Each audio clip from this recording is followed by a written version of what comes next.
കമ്പനിയിൽ ഇങ്ങനെ പ്രശ്നം നടന്നിട്ട് എന്നോട് പറയാതെ പോലീസിനെ പറഞ്ഞ് മനസ്സിലാക്കാം. ഞാൻ വക്കീലിനേറ്റ് വരാം.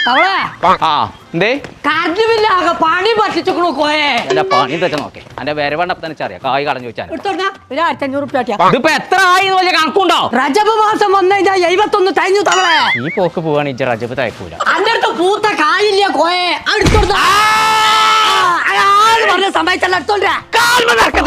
തവളെ ഇജ്ജ് പേടിച്ചണ്ട. 25 കോടി ഉറുപ്പിന്റെ ഓണം ബമ്പർ ഞാൻ വാങ്ങിക്കണു. ഇന്നവും പൊന്തവും അനക്ക് സോളാർ വെച്ചൂടെ? മൂന്നാർക്ക് എത്തിനാ ഞാൻ പോണു. സോളാറ് മോരിയാരോ ഇത്ര ചെവിയേക്കാത്ത ആൾക്കാരുണ്ടാവും. അവിടെ പോയിക്കണു. അനക്കിപ്പോ ചെവിയൊക്കെ ഞാൻ എന്നോട് പറഞ്ഞത് സോളാർ വെച്ചൂടെ എന്നാണ്. മഞ്ചേരി ഉണ്ട് KCB ബിൽഡിംഗിൽ യുനോടെക് എന്ന് ഇറങ്ങാണ്ട് സോളാറിന്റെ കമ്പനി. അവിടെ പോയി അത് വെച്ചാൽ മതി. KCB ഇങ്ങോട്ട് പൈസ കിട്ടും. തവള ഇന്റെ പേര ഓടല്ല അവിടെ വളാറ് കൊണ്ടേ വെക്കുക. ഓടുമ്പോ എങ്ങനെ വെക്കുക എന്നുള്ളത് എനിക്ക് ഇന്ന് ഞാൻ കാണിച്ചു തരാം.